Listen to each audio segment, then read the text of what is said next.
Give her a warm welcome.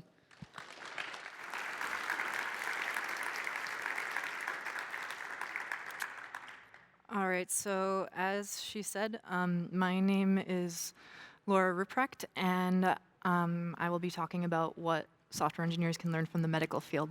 If you want to follow along, I have a bit.ly link, pi-medicine. So here goes. First off, a little bit about me. I currently work at a company called Zephyr in Los Angeles.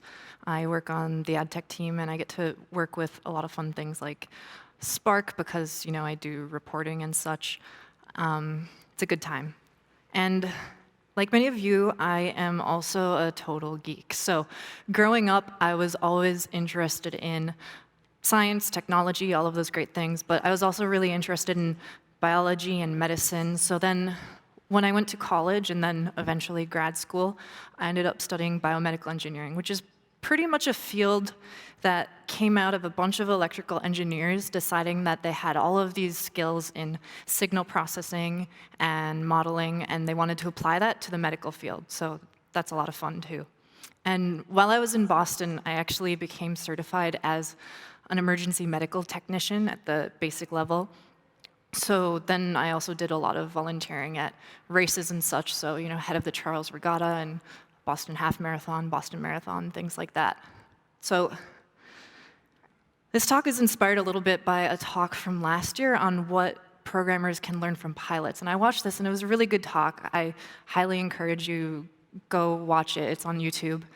I was watching this, and I realized there was actually a lot of similarities with the medical field, and there's a lot that we could learn from that, too. So here goes.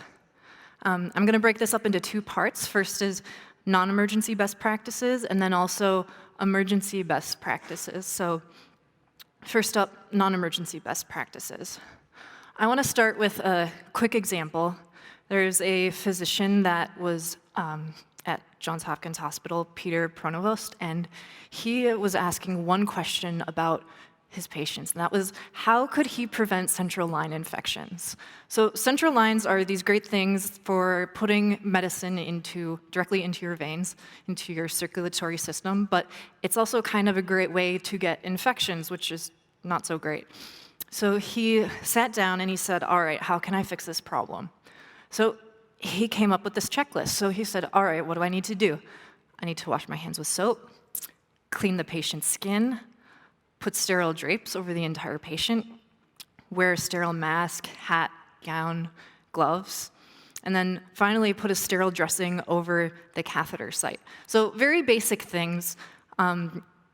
Everyone knows that you need to do this when they're putting in a central venous catheter, but he tasked a bunch of nurses with actually checking how many of these things were being done in patient treatment, and he found that in about a third of cases, at least one of these steps was being missed. So then he said, okay, let's try actually enforcing this checklist. And so they gave nurses permission to stop procedures if the doctors missed any of these steps. And so they actually, their 10-day line infection rate went from 11% to 0%, which is a huge thing. So then over the next couple of years, as they looked at their data, they realized that they had actually prevented, about 43 infections.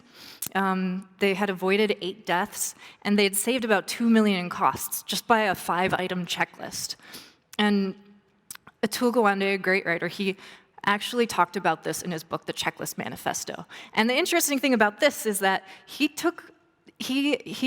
chronicles how a lot of this inspiration actually did come from aviation. So that talk from last year is also super relevant to this. So if we wanted to apply this to medicine or to software, what could we do?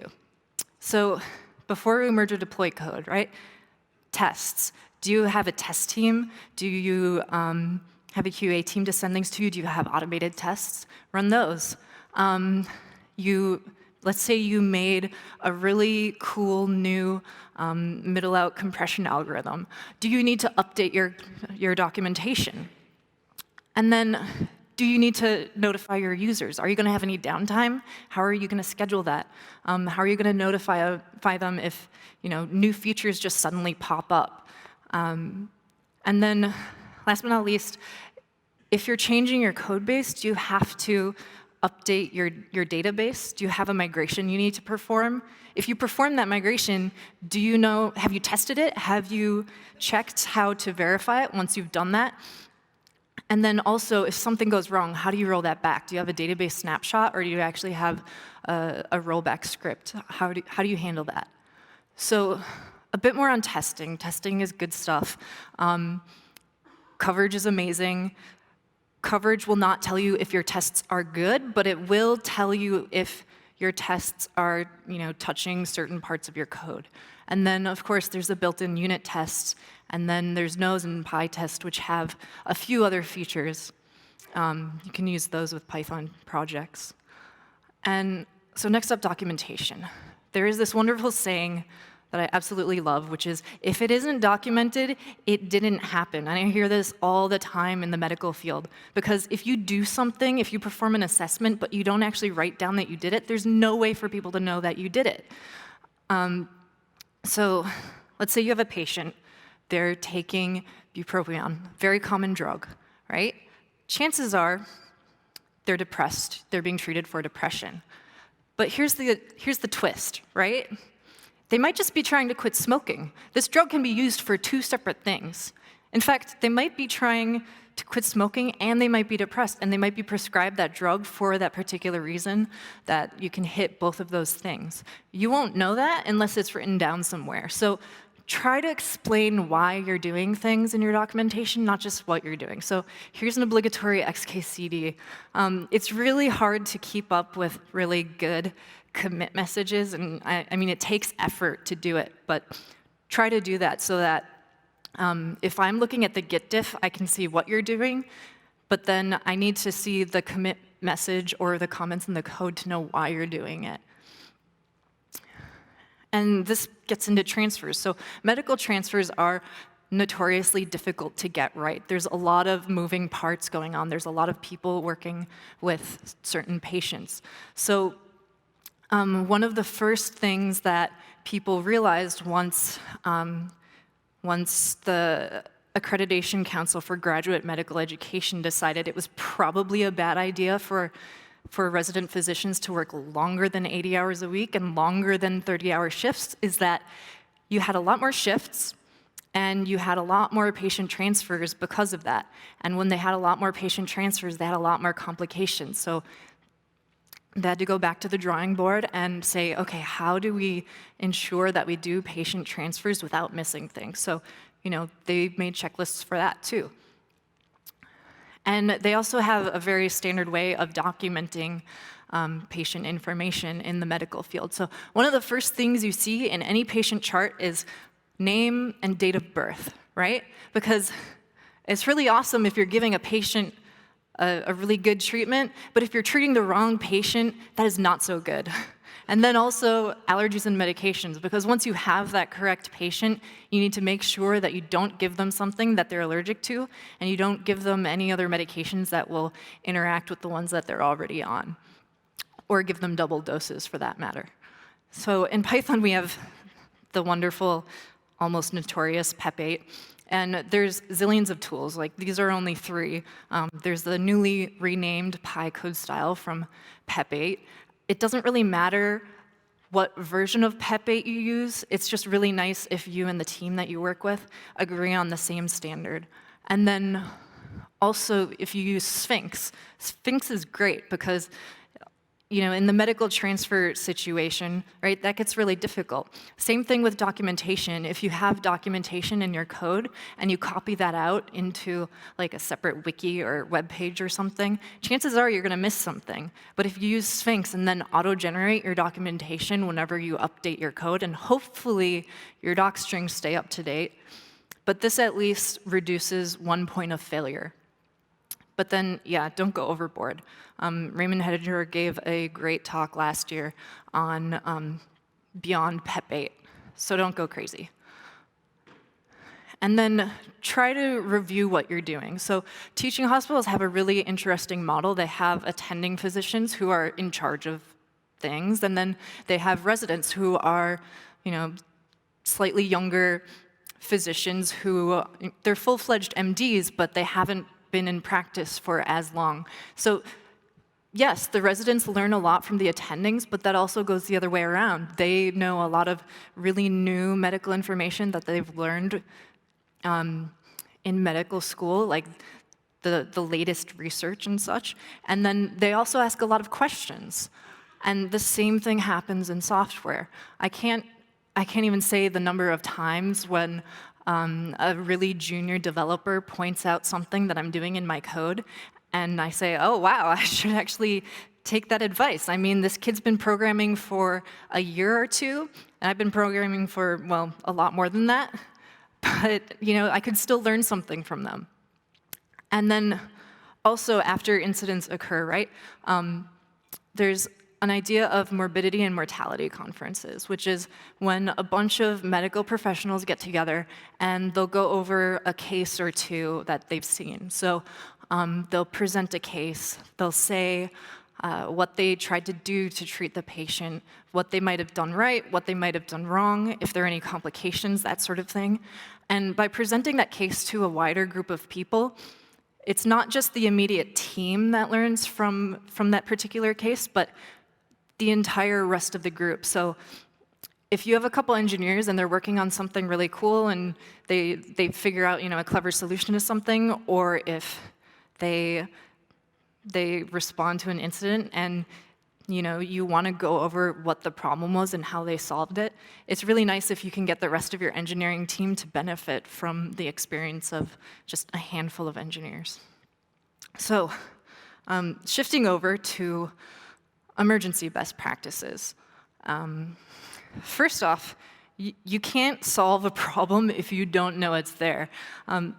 Very obvious, but also very true. So Python has these amazing exception handling capabilities, right? We have all these different types of exceptions. And there's a lot of tools out there that you can directly hook into this. So there's Sentry, which you can use with the Raven Python library. And then there's some others like Bugsnag and Rollbar, which pretty much do the same thing. So if there's an uncaught exception in your program, that will get sent to them, and you can set these tools up so that they'll email people on your team. So I know I've gotten emails from tools like this, and even if I didn't have access to the database or my code base even, I've been able to look at the email on my phone, look at a stack trace, and then quickly email the users and say, hey, I know there's something going on here. I just wanted you to know that we're aware of the problem and we're working on it. And the users really appreciate it when you do that. And then monitor your machines, right? So there's a lot of really good StatsD tools out there. Name a few, Datadog, Natuitive. You can use those to check on your CPU load, your memory loads.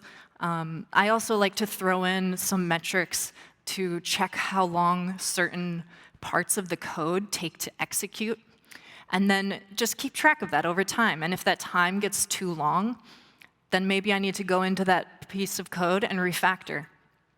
But then also watch out for alarm fatigue, right? There's nothing worse than having to respond to an alarm and then having it be, a false alarm. So, for example, like if you have a patient and they have sinus bradycardia, which is just like a generally low heart rate, totally normal, happens in athletes a lot. If their heart rate is too low, that can set off the alarms on a monitor. That doesn't mean you should turn the alarms off. It means you maybe need to twist some of those knobs and adjust that level so that the next time you actually hear that alarm go off, you know that it's actually something important that you need to pay attention to. And then there's the idea of triage, right? We all know and love triage tools. These are just a couple, to name a few, mostly used in mass casualty type incidents. Because here's the thing, right?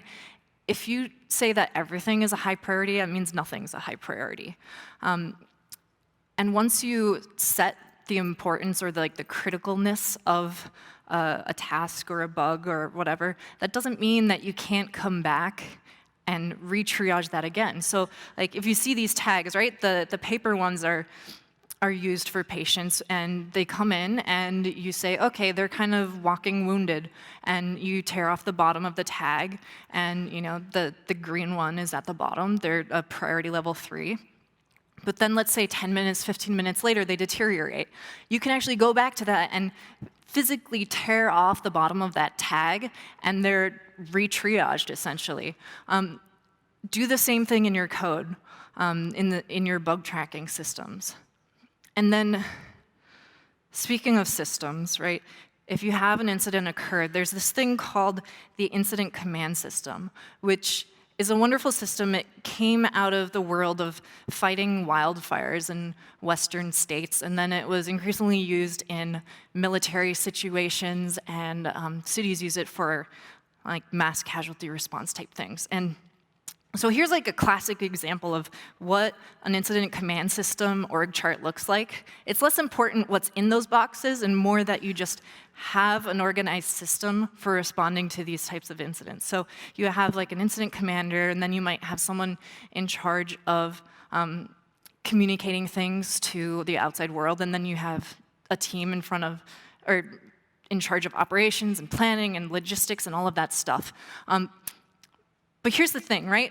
The engineering team I work on, the engineering apps team, I'm pretty sure there's more boxes in this chart than we have people on that apps team. So this clearly would not work, and half of those things don't even apply to our organization. So we could use something like this, right? It's a little more pared down. You still have someone in charge of the entire incident, and you still designate someone for communicating things to your users, because when the users are in the dark, that's just not a good thing, right? And if you have the test team and the dev team and they're working on solving a problem, it's really difficult for them to do that context switching and adequately communicate things to the users while simultaneously trying to fix something.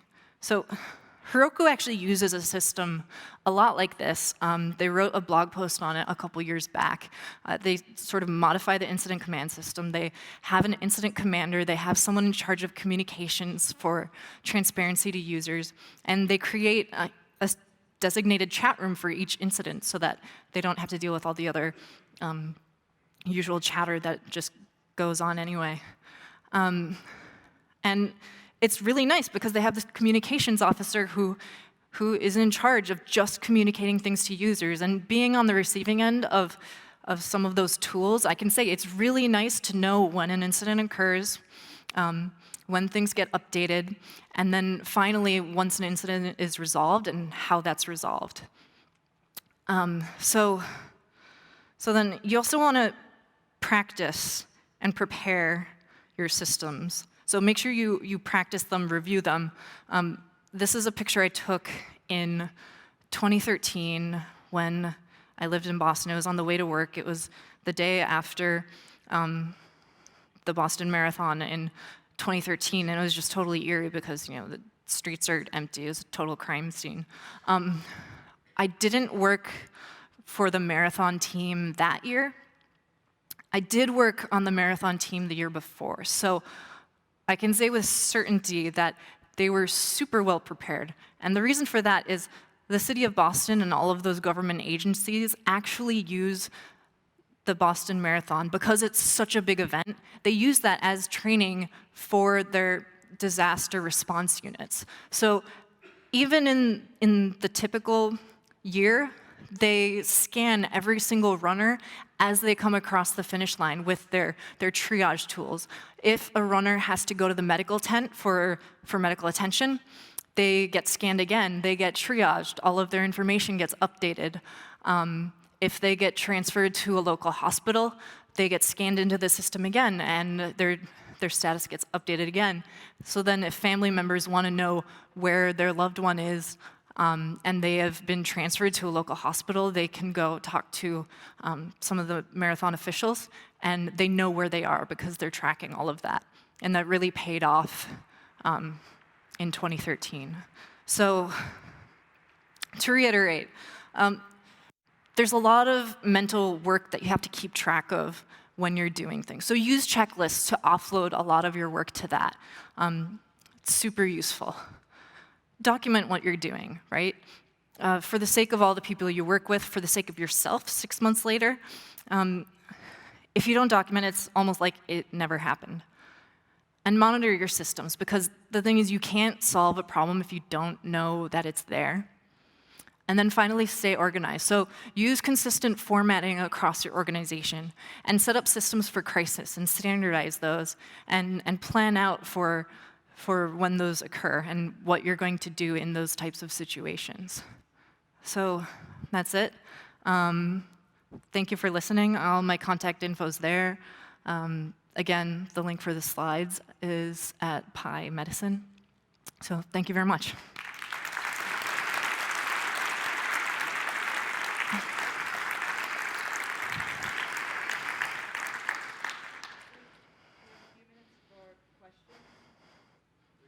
Yeah, so if you have any questions, you can come up to the microphones. Hopefully they're turned on. Yeah.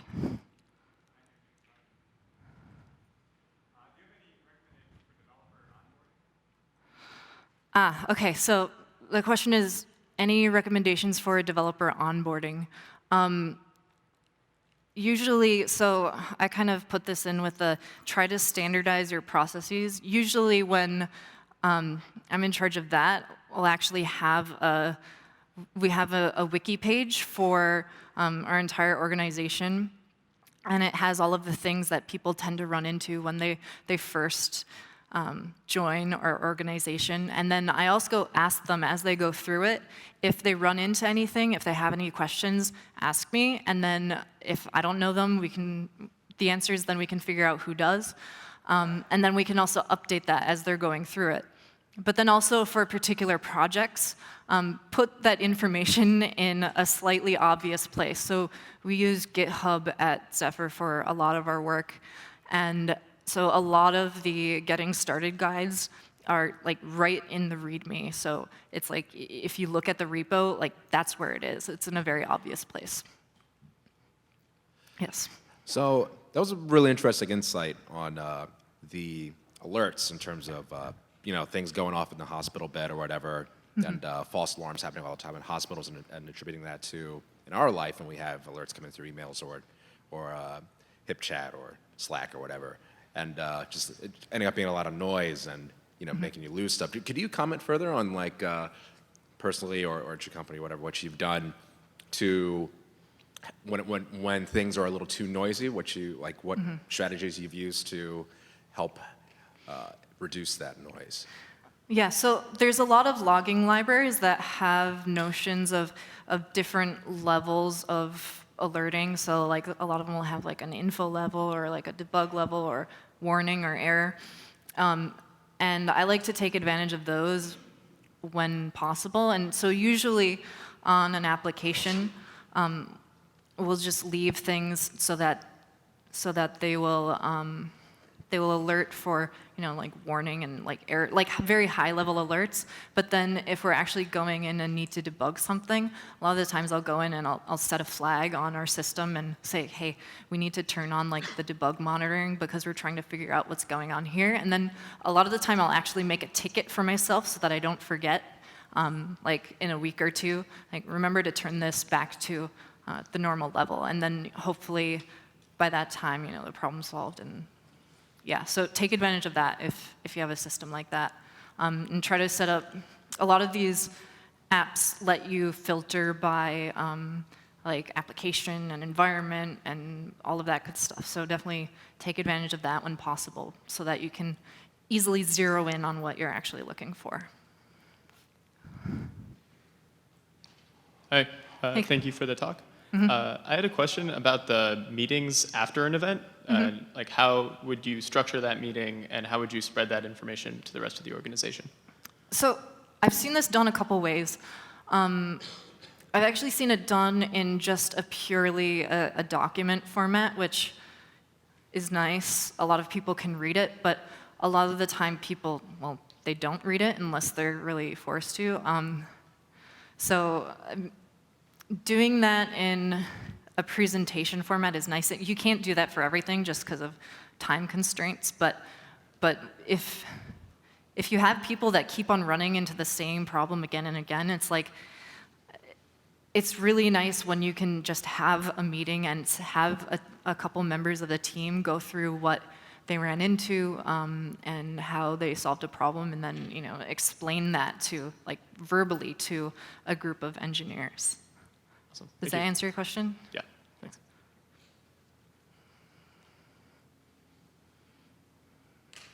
Cool. Any last questions for Laura? Going once, going twice. Thank you very much, and thank you for all the great questions. Our next session will start at 2:30.